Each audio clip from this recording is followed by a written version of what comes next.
मित्रांनो, साधारणतः एखादा चित्रपट बनवण्यासाठी कथा लागते आणि त्या कथेचं स्क्रीन प्ले लिहिला जातो. म्हणजे ज्याला आपण पटकथा म्हणतो. ती पटकथा तयार केली जाते. म्हणजे कथा ही साधारणतः एका पानाची असते आणि या एका पानावरती त्यांना स्क्रीन प्ले लिहावा लागतो. मग या कथेमध्ये साधारणतः समजा एखादी आपण प्रेमकथा घेतली, तर प्रेमकथामधलं नायक आणि नायिका यांचं एकमेकावर प्रेम होतं किंवा आहे, हे दाखवण्यासाठी स्क्रीन प्लेमध्ये काही प्रसंग उभा करावे लागतात. आणि मग एका एका वाक्यामध्ये बरेचसे प्रसंग दडलेले असतात. ते प्रसंग शोधून किंवा ते निर्माण करून ती पटकथा तयार होते. आणि मग त्या पटकथेचा साधारणतः 1.5-2 तास चालणारा चित्रपट आपण पडद्यावरती बघतो. ही एक प्रोसेस आहे, ही प्रक्रिया आहे. पण कधी-कधी काय होतं, की कादंबरी जी आहे ती ऑलरेडी 300 पानाची कादंबरी असते आणि त्या 300 पानाच्या कादंबरीतून तुम्हाला त्याचं स्क्रीन प्ले करायचं असेल, म्हणजे त्याची पटकथा करायची असेल, तर तुम्हाला निवडक भाग त्यातले निवडावे लागतात. आणि मग ते मोठं आव्हान असतं. कारण कसं आहे, की कादंबरीमध्ये सगळ्याच गोष्टी गरजेच्या असतात आणि त्या एकमेकाशी जोडलेल्या असतात. मग असं असताना ती कादंबरी वाचताना जी एक वेगळी गंमत असते, ती गंमत त्या चित्रपटामध्ये आणणं हे एक मोठं आव्हानात्मक काम असतं.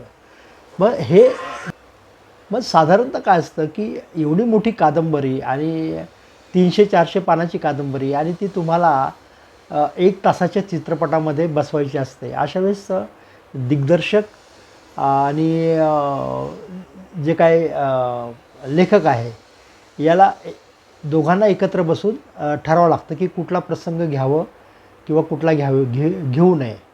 कधी-कधी काय होतं, की कादंबरी खूप जुनी असते. म्हणजे त्यात लेखक जे आहे ते नसतात. ते लेखक ते नसल्यामुळे त्यांनी जी कादंबरी लिहिलेली आहे, ते कादंबरीला न्याय देण्याचं आव्हान जे आहे ते दिग्दर्शकासमोर असतं. मग दिग्दर्शक आणि त्यांची जी काही टीम असेल, त्यांना त्यातील काही प्रसंग जे आहेत ते प्रसंग घेऊन कादंबरीचा मूळ आत्मा जो आहे, तो आत्मा न हरवता ही कादंबरी जशीची तशी पडद्यावरती कशी आणता येईल, हे खूप मोठं आव्हानाचं काम असतं. आणि काही दिग्दर्शकांना ते जमलेलं आहे, हे आपल्याला मान्य करावं लागेल. तर म्हणून मी जे आपल्याला उदाहरण दिले, डोंगरची मैना, की जे माकडीच्या माळेवरून घेतला होता, ती कादंबरी जशीची तशी नाही आली तरी तो चित्रपट पाहायला छान वाटतो. पण पण म्हणावं तितका चांगला तो झाला नाही, हे आपल्याला मान्य करावं लागेल. तर असेच अनेक चित्रपट आहेत जे यशस्वी झाले, त्याबद्दल मी तुम्हाला काही माहिती सांगत आहे. मित्रांनो, काल सहज माझ्या वाचनालयामधले मी पुस्तकं तपासत असताना अण्णाभाऊ साठेंचं समग्र वाङ्मय माझ्या हाती आलं आणि त्यामध्ये मी माकडीचा माळ ही कादंबरी वाचायला घेतली. आणि ही कादंबरी वाचल्यानंतर सहज मी यूट्यूब चालत असताना डोंगरची मैना नावाचा चित्रपट माझ्यासमोर आला आणि मी तो पाहिला. आणि असं लक्षात आलं, की हा डोंगरची मैना हा चित्रपट जो आहे, हा माकडीचा माळ या कादंबरीवरून तयार केलेला चित्रपट आहे. तर साहजिकच तो चित्रपट मी सगळा बघितला आणि कादंबरी आणि चित्रपट याची तुलना करायला लागलो. तर मला लक्षात आलं, की चित्रपटापेक्षाही कितीतरी पटीने सुंदर अशी ती कादंबरी मला वाटली. आता कदाचित वेगवेगळ्या लोकांचा वेगवेगळा दृष्टिकोन असतो, त्यामुळे काही लोकांना तो चित्रपट छान वाटेल. पण मला मात्र ती जी कादंबरी आहे माकडीचा माळ, तर ही कादंबरी मला जास्त सुंदर वाटली. चित्रपटामध्ये एक प्रेमकथा दाखवली आहे. या म्हणजे घटना जिथे घडते तो माकडीचा माळ, तो दोन्ही ठिकाणी सारखाच आहे. जवळजवळ जे कॅरेक्टर्स येतात, पात्र येतात, ते पात्रही जवळ सारखीच आहे. परंतु तसं पाहिलं तर अण्णाभाऊ साठे यांच्या कादंबरीवरती अनेक चित्रपट निर्माण केलेले आहेत आणि हे चित्रपट बऱ्यापैकी लोकप्रिय झाले, लोकांना आवडले.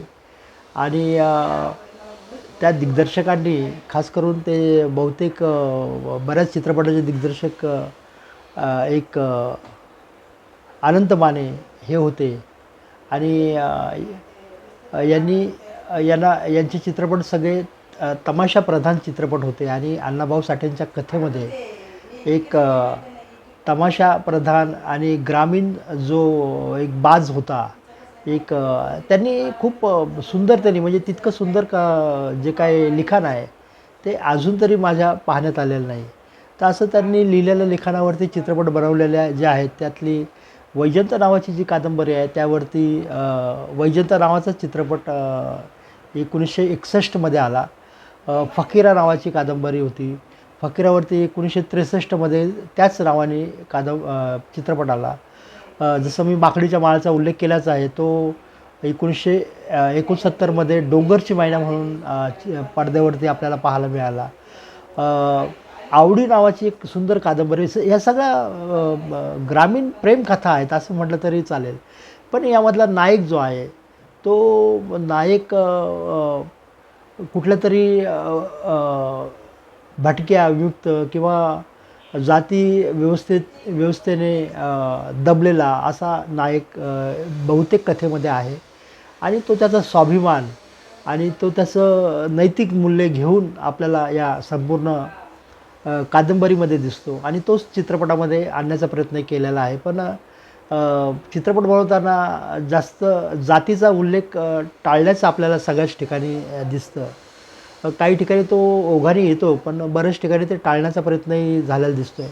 आता आवडीचा चित्रपट आहे टिळा लावतो मी रक्ताचा या नावाने तो चित्रपट आला. त्यानंतर मुरली मल्हारी रायाची हा पण अण्णाभाऊंच्या कथेवरतीच आहे पण ती कथा कुठली आता हे नीटसं आठवत नाही आहे. वारणेच्या वाघाबद्दल आपण बोललो ते वारणेचा वाघ हे कादंबरीचंही नाव आहे. अशी ही साताऱ्याची तरा हा पण चित्रपट अण्णाभाऊंच्याच कथेवरून आहे. चित्रा नावाची कादंबरी जी होती त्या चित्रा नावाच्या कादंबरीवरून चित्रा हा चित्रपट बनवलेला आहे. आता यातले आपण खास करून अण्णाभाऊंच्या कादंबऱ्या आणि त्यावर निर्माण झालेले चित्रपट हे चित्रपट एवढे लोकप्रिय झाले त्यामुळे त्यांना फसलेले चित्रपट असं म्हणता येणार नाही. पण कादंबरी मी पुन्हा तेच म्हणतो आहे की कादंबरी वाचण्यामध्ये जी मजा आहे तेवढीच मजा चित्रपट पाहण्यात येते असं नाही आहे. पण तरीही बऱ्यापैकी त्यांनी एक चांगला प्रयत्न करून ती कादंबरी किंवा तो कादंबरीतलं जे महत्त्वाचे जे प्रसंग आहेत ते घेऊन तो चित्रपट रंगवला आहे असं आपण म्हटलं तरी काही वावगं ठरणार नाही. डोंगरची मैना या चित्रपटामध्ये जो अस्वलाचा खेळ करणारा एक मुस्लिम व्यक्तिमत्वाची भूमिका निळू फुले यांनी जी साकारलेली आहे ती खूपच अप्रतिम आहे.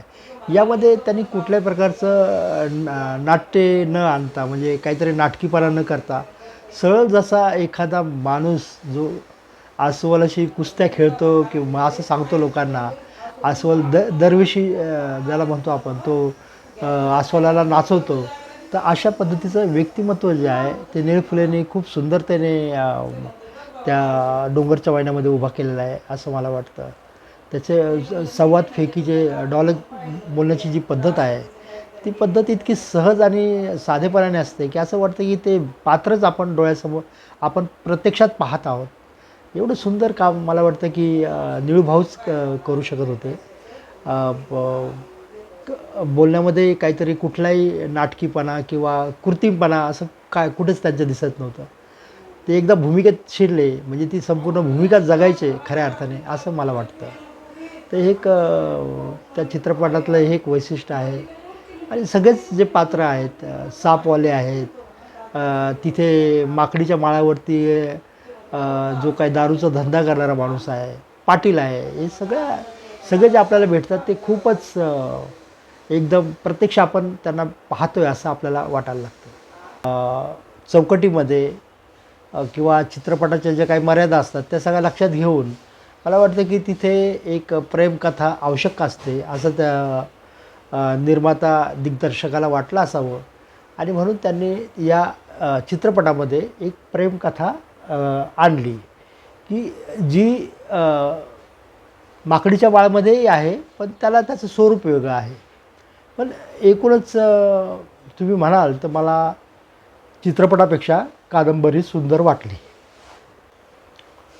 हे चित्रपट आणि कादंबरीचा विचार करता मला असं वाटलं की असे अनेक चित्रपट आहेत की जे कादंबरीवरून चित्रपट त्याचे बनवलेले आहेत. मग कधीकधी प्रयत्न जमतो, कधीकधी प्रयत्न फसतो.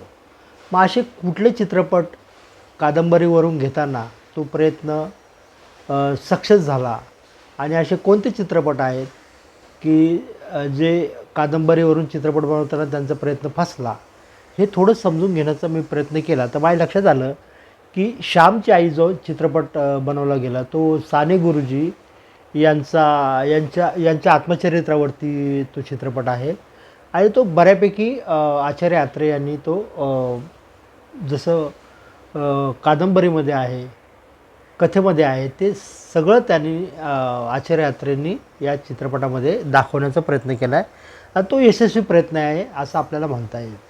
शाळा मिलिंद बोकील यांची कादंबरी आहे जी 2012मध्ये लिहिली गेली आणि त्या शाळा चित्रपट आला होता त्यावेळेस. आणि या शाळा चित्रपटामध्ये जे दाखवलं आहे ते कादंबरीमध्ये जे आहे ते बऱ्यापैकी त्यांनी त्या चित्रपटामध्ये सुद्धा दाखवलेला आहे. त्याबरोबर नटरंग हा जो आहे आनंद यादव यांच्या कथेवरती आधारित चित्रपट आहे.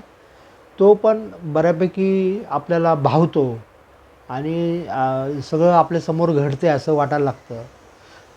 दुनियादारी जी आहे सुहास शिरवळकरांची कादंबरी आहे, ती त्या कादंबरीवरती चित्रपट थोडाफार बदल केला, पण जे पात्र जे आहेत तर ते पात्र मला वाटतं की जसेचे तसं पडद्यावरती उभा करण्यामध्ये दिग्दर्शक यशस्वी झालेले आहेत असं मला वाटतं. सिंहासन हा अरुण साधू यांच्या कादंबरीवरती आधारित असा चित्रपट आहे आणि तो चित्रपट राजकीय जी काय व्यवस्था आहे, राजकीय जे काय राजकारण घडतं आणि त्यात सामान्य माणूस, चांगला माणूस कसा पिळला जातो याचं चित्रण खूप चांगल्या पद्धतीने कादंबरीमध्ये मांडलं आहे आणि तितकाच आनंद आपल्याला चित्रपट बघतानाही होतो.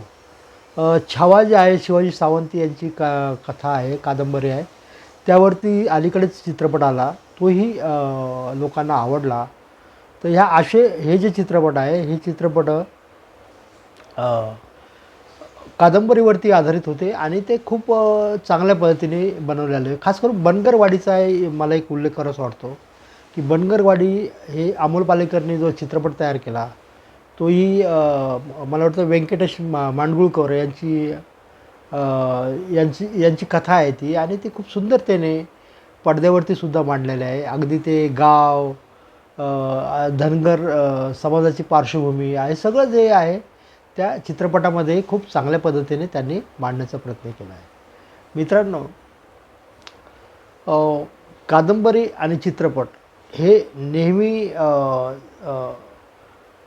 जसं कादंबरीमध्ये मांडलं तसंच चित्रपटात असतं असं होत नाही. पण तुम्ही जर काय आपलं ट्रेन टू पाकिस्तान, खुशवंत सिंग यांची जी कादंबरी आहे ती कादंबरी त्याच्यावरती 2-3 चित्रपट बनवले, पण त्यातला एक चित्रपट मला वाटतं की बऱ्यापैकी कादंबरीसारखाच. तमस नावाची गोविंद निहलानी यांची एक सिरियल चालू झाली होती, होऊन गेली सिरियल 90च्या दशकामध्ये. तर ही सिरियलसुद्धा कादंबरीसारखीच प्रभावी आणि त्यातून जे वातावरण निर्मिती केलेली आहे ती खूप जबरदस्त अशी वातावरण निर्मिती केलेली आहे. तर ही सगळी जे आहेत मी तुम्हाला सांगितलं की हे यशस्वी प्रयोग होते असं मला वाटतं. तुम्हालाही काही अशा गोष्टी आठवत असतील की ज्या कादंबरीचं चित्रपट बनवला आणि तो चांगला झाला किंवा फसला, तर कृपया आपण आपल्या कमेंटच्या माध्यमातून सांगावे आणि या निमित्ताने आपण चर्चा करू शकू असं मला वाटतं. भेटूया. धन्यवाद.